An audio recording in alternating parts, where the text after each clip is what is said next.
no disrespect to Somalians and Malis, but I mean, no, I'm saying, I don't think which kind of email do you have? No, without the Al-Shabaab talking to you or trying to call you. Hell no, bro. He was doing his light skin thing. Other guy was doing the whole. Other guy was cool. So they talking to us. We're like, oh yeah, cool. And he's like, oh man, you guys got to come to Atlanta. Atlanta's crazy. Like, all you got to do is be straight, and you come out there, and all the girls will like flock to you. Accra to London is a cheaper flight than Accra to Banjul. Yeah. So you see how that is a huge problem for why we probably wouldn't want to do it.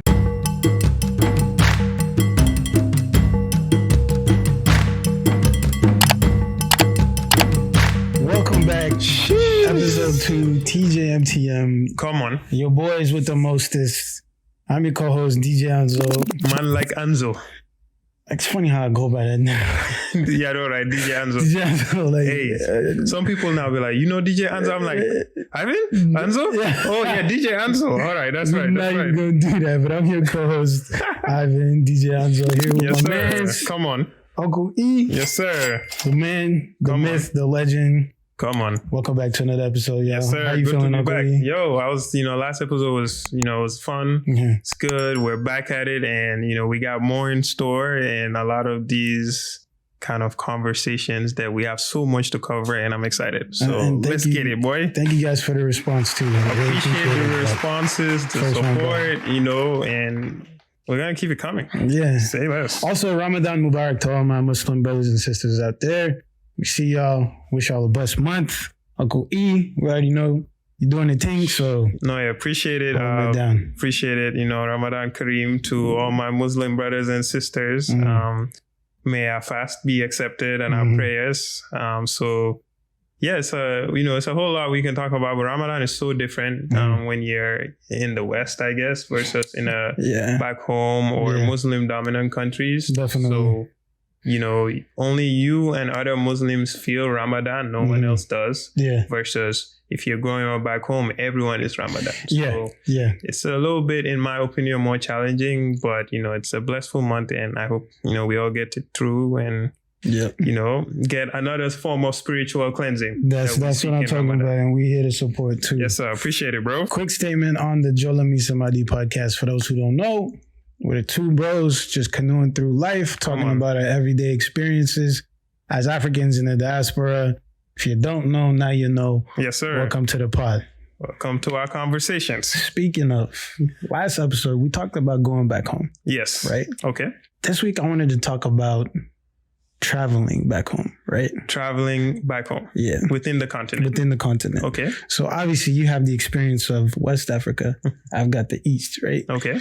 So the first thing I would ask is, why don't we do it enough? Like, why is it always, I want to go to Europe, I want to go to Asia, I want to go, the Caribbean, which the Caribbean's fine, in my opinion, but more so like South America and stuff. Why is it always that mentality? For those who have the opportunity, they don't take advantage of going back home and traveling the continent itself. I mean, it's beautiful itself, right? So why do you think we don't do it enough? Wow, that's a great question. That is something that, we've talked about even before earlier, is like the Euro trip, the trip to South America, the trip to Central America, Caribbean, always sounds more exciting for especially us young professionals, to go there for vacations versus us considering Africa. We usually don't. It's usually like, if we're going back to Africa, we're going back home. Right. And it's based on episode 1, what we talked about. That's what it is. But it never comes across our mind for why should we not travel within the Africa, right? Within the continent. But to answer your question, I think there's a lot of different reasons, but the things that jump into my mind from perspective is, one, to get home, it's a lot of hassle in terms of it's not an easy way to book travel to go to Africa, right? Okay. There's not a lot of options in terms of flights and airline carriers that go to a lot of different African countries besides the main ones. Yep. And that means when there's kind of like a low kind of low number of routes available to African countries, prices are high. Yep. So usually for, Africans, for like us, it's cheaper to go to those countries versus going to back home if you want to go to Kenya. So, so I would say I'll be cost wise. That's a good reason. Another thing I could think of, and especially actually to bring the perspective of cost, is traveling within the country is more expensive than going to Europe directly from Africa. So, for example, a good friend of mine, when we're in Gambia, he was going to come visit me. I won't share his name here. But a chairman, let's just call him a chairman, wanted to come visit me from Accra to Banjul in Gambia, right? Yeah. You know how much that flight will cost him? How much? $900. 900 Benjamin Franklin. And if he wanted to go to London, that is a cheaper flight. From Accra to London. So Accra to London is a cheaper flight than Accra to Banjul. Yeah. So you see how that is a huge problem for why we probably wouldn't want to do it. Is the air travel costs are so inflated, and largely because of African countries not really being in unison of allowing taxes, tax tariffs, and all of those that cost that says, hey, each country wants to chop money. I'm just going to put it in the ticket. So it's going to cost you more to travel within, at least if I'm speaking in West Africa, versus if I want to go to Europe. So that's a huge reason. And building off that too, I've found that a lot of our airlines back home they're government owned, right? Yes. And what does that come with? That comes with, one, corruption. Two, I'm a firm believer in the private sector generates exponentially more wealth than the public sector. And so you'll find it. You found it with SA Airlines, right? Yeah. You saw what happened with... They went bankrupt, right? We've seen it with Uganda Airlines in the past. There was Uganda Airlines and it just came back, right? Went bankrupt. When you have government controlling something that should be as lucrative as airlines, you're stunting your growth before you even started, and I mean, it realistically, the amount of people traveling between countries, may not be as much as, say, people travel out here between states, but at least give it an opportunity to grow. That's how I see it with the airlines. Yes, it's a huge problem. And that being a huge problem. The airline industry. Yeah. And then in turn, they control prices, which then you get $900 tickets. You end up having that. Because that's even one, the management of African airlines. Exactly. We can spend 10 episodes talking about it, And the operational costs, they can't control that because of mismanagement. You can't keep operational costs. We suffer. You go to Europe, Ryanair, $25, you can fly flights within the Europe.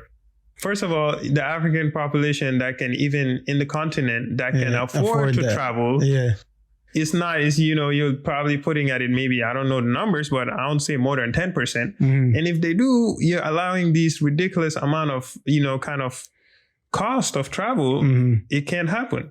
And another thing we need to talk about is visas. So within West Africa, I know if ECOWAS, if you have a ECOWAS passport, so any other West African states, you can travel, around those countries without a visa. But still, I was kind of reading like an article. They said like 55% of, more than half of African countries require you to have a visa to travel go to their country, coming from another African country. So you see the problems with that as well. Some of those are visa on arrival, but... Yeah, you can do visa on arrival, but... Yeah, I know my cousin he tried to do a road trip through Southern Africa. And when he got to Malawi, there was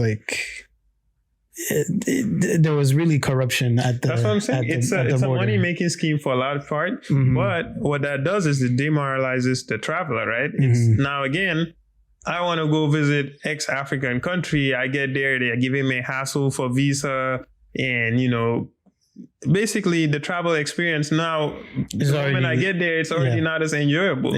So, luckily in East Africa, we have the East African community. So how is that like traveling within East Africa? Is it like ECOWAS? Do you need a visa to travel within East African states? You don't. All you need is so I think right now it's Uganda, Kenya, Tanzania, Rwanda, I think Burundi is included, and then South Sudan. But if you're a citizen of one of those countries, you don't need a visa to get into that community. I think we just added Congo.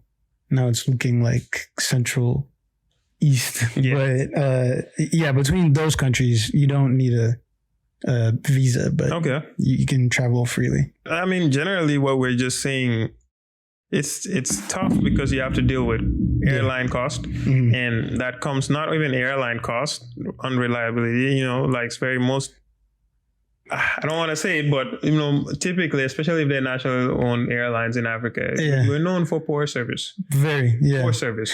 And the thing is, they market themselves as what they're not, right? So if you're going to be a low cost carrier, advertise yourself as such. You don't see Southwest coming and saying that we have first class everything. You know what I'm saying? No. You get on Southwest, you're the same as everybody, right? You get on Frontier, you know exactly what you're getting. Pretty much. You're not getting Emirates service on Frontier, right? But I think a lot of people back home like to think that, well, it's a big bird in the air, so everything must be superb. So that model of African Airlines modeling, just something they're not, I've found is more common than that. KQ is another big culprit of that. I mean, yes, I agree with you. I've heard about it. And it's the same. But so, and given all these things we're saying is, we're here in America, we're in London, you want to go, okay, me and you say, screw that. We're not going to Mexico. We're going to go select a destination in Africa and go, right? So knowing what we know of what we're going to encounter in, we don't even know when we might get there, you know what I'm saying, type of deal. And when you get there, hassle you might get through. Like, how do you think, I still think it's important for us to start having that mindset. Yeah. What do you think are the necessary steps we can take, or how we can start shifting and start leaning more towards whenever we want to go on holidays or take trips, let's also consider countries in Africa? 100%. I think that those operational issues are always going to be there. Yeah. But once you're on the ground, I think they all kind of take care of themselves, because you're not going to be, for example, you're not going to be in Kampala and expect to have Seattle class customer service. You know what I'm saying? So lower your expectations? Is that what you're saying? Maybe not lower your expectations, but humble yourself. Okay. Because understand the atmosphere you're in, right? My flight was delayed 3 hours from Kigali to Kampala. Right? Okay. To Entebbe. That's like a 45-minute flight, right? That got delayed for 3 hours. Yeah. Now, anybody in their right mind would just obviously get frustrated, and it sucks, but you kind of have to make the best of what you're given, right? Yeah. So me being me, I started interacting with all the airport staff, Before you know it, me and my young boy were just having a full conversation and making the best of what is, right? Because I was like, you know what? I'm already here. There's nothing I can do about it, right? Assimilated. Me and my mans are chopping it up. Ends up giving me free water. You know what I'm saying? Yeah. So you make best of what you have, right? And then once you're on the ground, wherever you are, right? So if I'm in Banjul, right? Or if I'm in Accra, I'm not going to come there with I'm the guy, I'm a tourist, treat me as such. No. You make a great point. You make a great point. I like to blend in with the people on the ground, right? So when you're there, you become one of them because they're accepting you. Don't be a Johnny just come. Exactly, don't be right? I'm from America type of deal. I'm a Yankee guy, exactly. here and blend in with everybody and just humble yourself. That is important. And that's a mindset thing. Yeah. Because when we go to Mexico or Euro trip and we backpack, right. We want to embrace, we humble ourselves, we immerse, we go to local shops, we try to speak a little Italian here and there, you know what I'm saying? But, if I go to Africa now, or I would think a lot of, those, if you went, the expectations are different now. Exactly. We start feeling like, everything is below our standard of level, or like our level of standard kind of deal. Mm-hmm. And we are less willing to just, just let go of your expectations. And don't try and be I don't want to say the word too posh, but don't do it though. Yeah, but understand where you are and be one with that. You know what I'm saying? Like, don't. I don't know about the street food though, bro. Nah, you need to try it. That's one thing though, huh? You need to try it. Maybe if I'm with you and, that fish you said that they sell off the street, maybe after I see you take a few bites. But you see what I'm saying? I'm even guilty of that, right? I'm guilty of that. And that's why I'm asking you is, to be honest, I'm going to be honest with you, if I went to a lot of these African countries, or I see street vendors selling me food, or, someone trying to shake my hand and stuff, I might look twice. I might probably not do it. And would you say, is it because maybe I've been out here in the West too much, or like, what would you recommend? Like, for me not to think that, like, oh, it's street food. Why am I going to eat a street food? Where, to be honest, I'm more willing to do it if it was street food somewhere in Europe for some reason. I don't know, versus, rightfully so, right? Like, a street vendor in Kampala or somewhere in Uganda is not going to compare to a street vendor in the UK, on just a hygiene level, and kind of, but in Africa, I have caution danger. Caution danger is gonna hit, that's gonna come more likely to me than if I was somewhere else. So that's the thing, is you need to travel with people who are from that country and who know where to go. That's true. You know what I mean? I think that's very important. Yeah. There's a guy where I get my chicken from in Kampala, in Bugolobi. His name is Haji, right? I don't go to anyone else because the last time I tried it, it went left. You know what I'm saying? Yeah. So it'd be like 3 a.m. I'm coming home from the club and I know exactly where to find him, right? Because he's in the same spot every single time. You go there, Haji, where you at? You come bust out. He's got the chicken for you. Because he's your guy. Because he's not only, he's got the chicken ready, he's going to cook it again in front of you so you know it's good, you know? Right. So there's things you can do. You don't go to any street vendor. You kind of navigate that space by finding a guy or a girl and they do it. Customer service, yeah. Customer service back home. If I'm going to visit, again, we're spoiled. I think US spoils you with customer service in terms of what you expect. When you go home, it's not like that. How do you deal with that shift and kind of lower your expectations again in service? It's not going to be as great at restaurants, hotels. Most places you're going to seek some sort of service.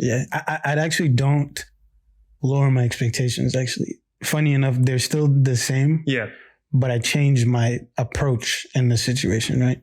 So Ugandans are very friendly, but only if you are friendly first, and then also allow them to kind of be at ease, right? Okay. Because when you're in a restaurant, you'll have a waitress or a waiter come up to you, and they're already kind of on tension because it's like, oh, they're not making the same living as a waiter is out here, right? And so how you tip them or whatever, it makes a difference, right? So the first thing I like to do is let them know I'm on your team, right? So I'll crack a joke. That's the first thing I do, right? Okay, so you crack a joke, they get a little smile. Not funny as I know. No. Some people ain't got the jokes, But it's even just something as small as saying hi. Be personable. I'm saying. And that approach slowly breaks them down and allows them to be themselves, right? So now, once you've got them on your side, it's a breeze, bro. Okay. Because they'll go above and beyond for you. That's how my experience is. Gotcha. Last one I have for you. Okay. This one greatly irritates me. Okay. It you know what I'm saying? It's like, oh. So it happens to largely, especially when you're in your country, or if I go to another African country, right? And you see foreigners, Asians, white people, being treated or given a better service than you for paying the same price of what you're doing. That, to me, it's one of my hugest pet peeves and disappointment, because it even happens. It's even happened to me in Gambia, right? You're paying the same thing as the white man that's next to you. But for some reason, they're going to treat you better, your own people, right? And colonial mindset. But you know what I'm saying? If I'm traveling in Africa, or if anyone's traveling, that should be something that it's more likely it could happen, right? You will be in same settings with, other tourists, and you're seeing them being treated better than you by other black people, Africans. How do you deal with that? I don't. Truthfully, I it's don't. painful, right? I don't. And I'm very vocal about that.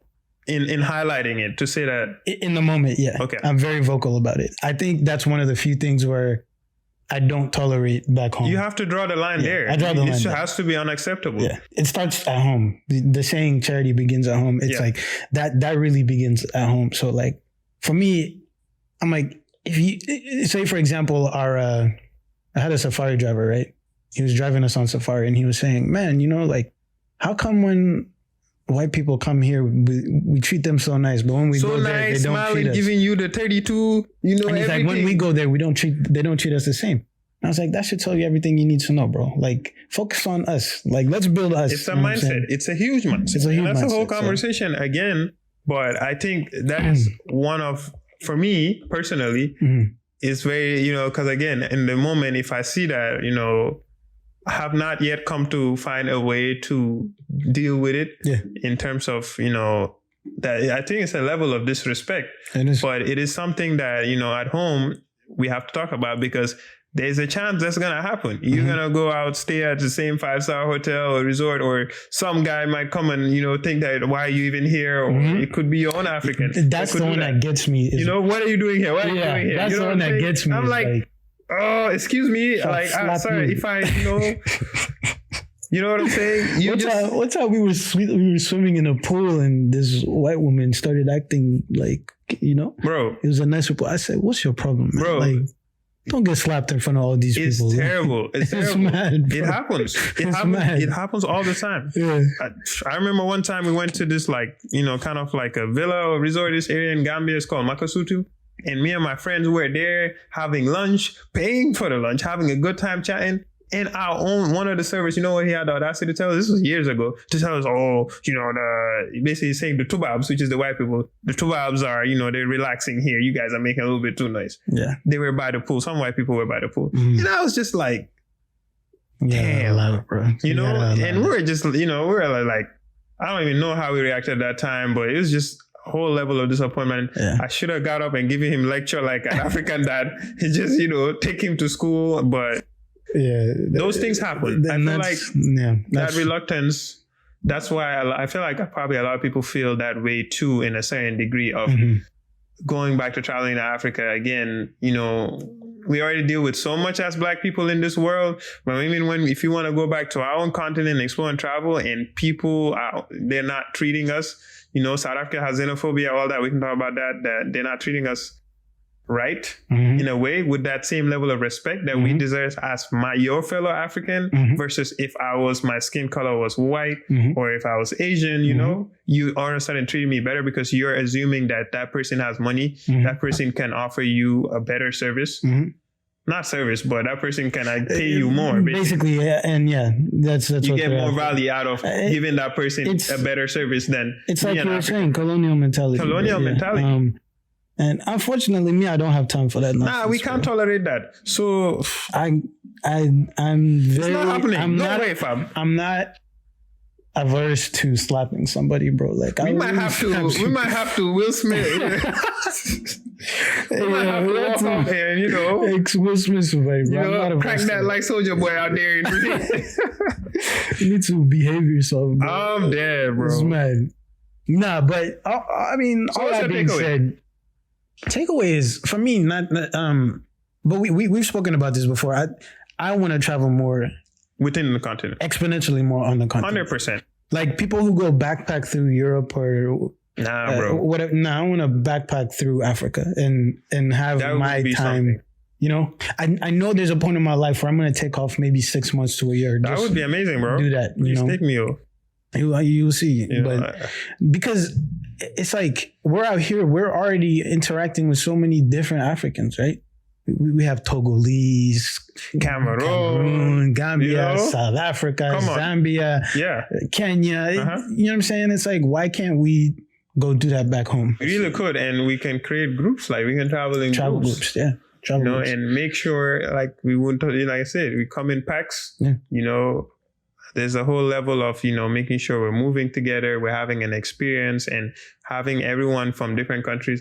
Just even from a collegiate level, you go to ASA, you meet Africans from all over. That's where you could even start. Exactly. We come here, you start going on professional level, work, you start meeting. That's how it builds. So let's change those Euro trips. Let's change those Caribbean trips. Let's go back home. Zanzibar is one of the nicest places in the world. Come on.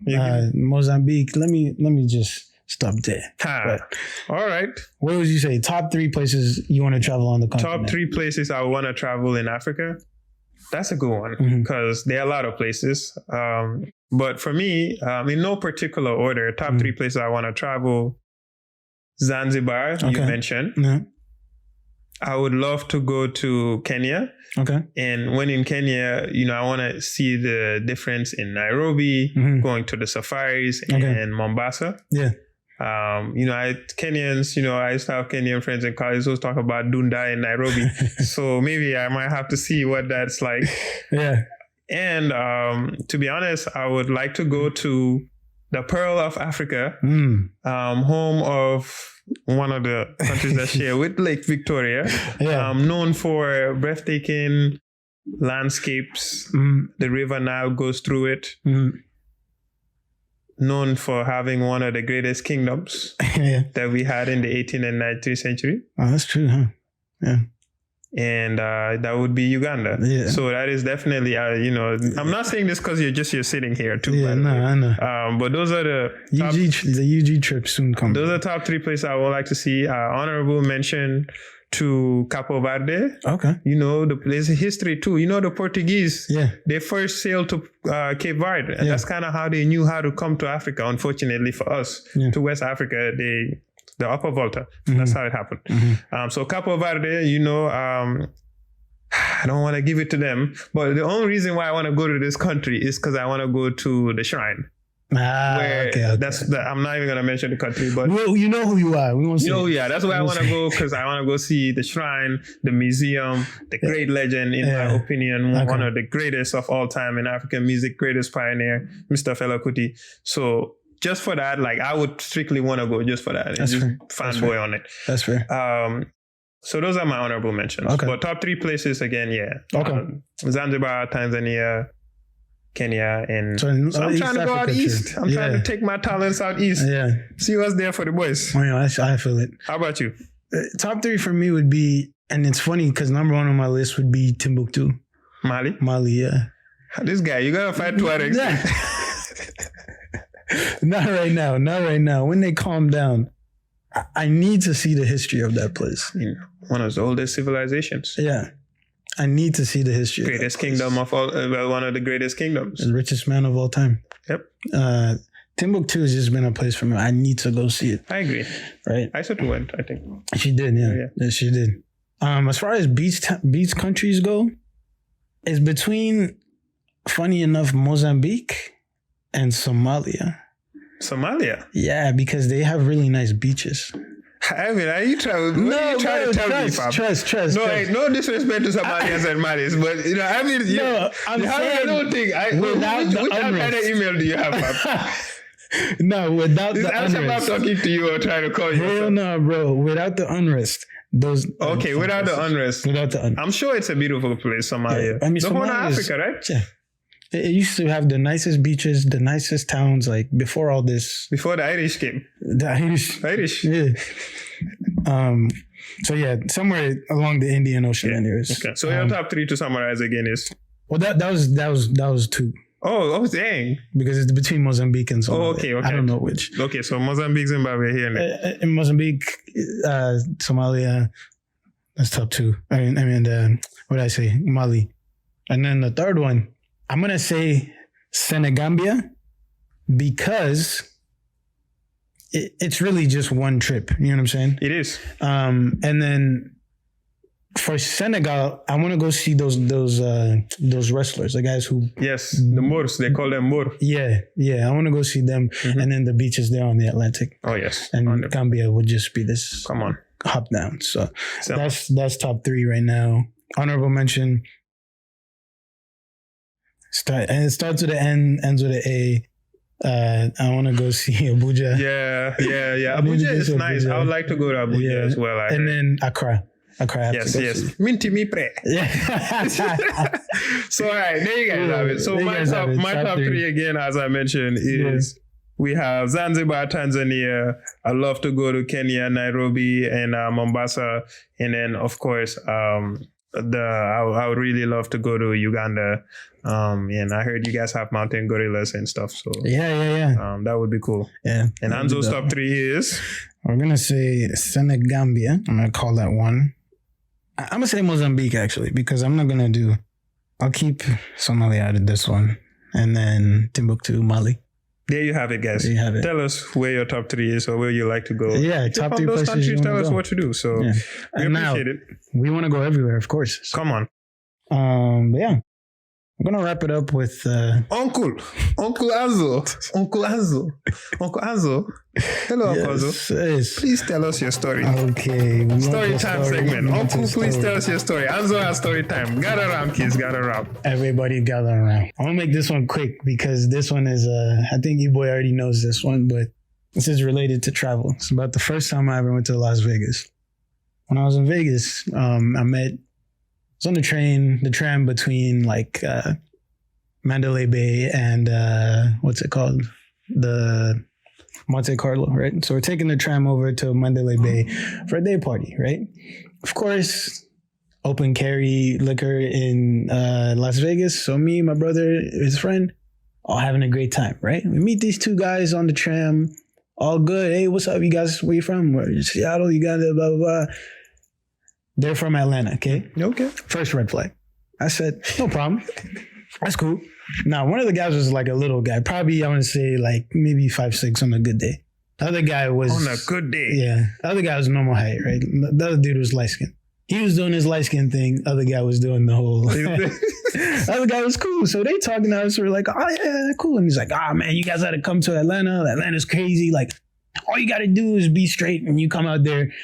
And all the girls will like flock to you. I'm sitting there, my young self. I'm like, what?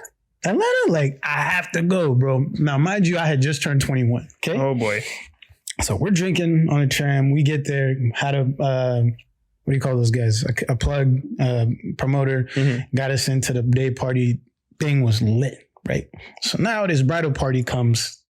They're entertaining the boys, right? One of the bridesmaids, I'm talking to her, right, and I had noticed like small little things that we're going to call him Toodle D, the short guy, was doing. So Toodle D kept doing wild suspect things. Now I was kind of brushing it off because the liquor was talking. It's very typical of them. Now, this is the day that I realized men are trash. And what? And I subscribe. I don't subscribe to it. Oh, man. Long story short, I'm talking to the shorty. And my man's just like in my ear talking about something. And, at first I noticed feminine energy and I was just kind of like, oh, like whatever. That's just how he is. You know what I'm saying? And he kept like trying to talk to me. While you're trying to talk to this guy's out here sweet talking. Yeah. Oh God. And now my focus is here on the girl. And before you know it, I seen my man's touch my face, grab me and spin me around like this. He said, look at me when I'm talking to you. I was like, me bomb. Oh, Lord. I said, hey, yo. Will you keep quiet? I'm dead. Are you serious, Ivan? I said, what did you do, bro? Yo, boy, I was so shocked. I didn't know what to do, bro. And he was talking crazy, too. Like, now everything started to add up. The way he was like, was it St. Patrick's Day or something? Hey, bro, he beats me. Grabbing my arm, all that. I was like, this man just put his hands on my face, bro.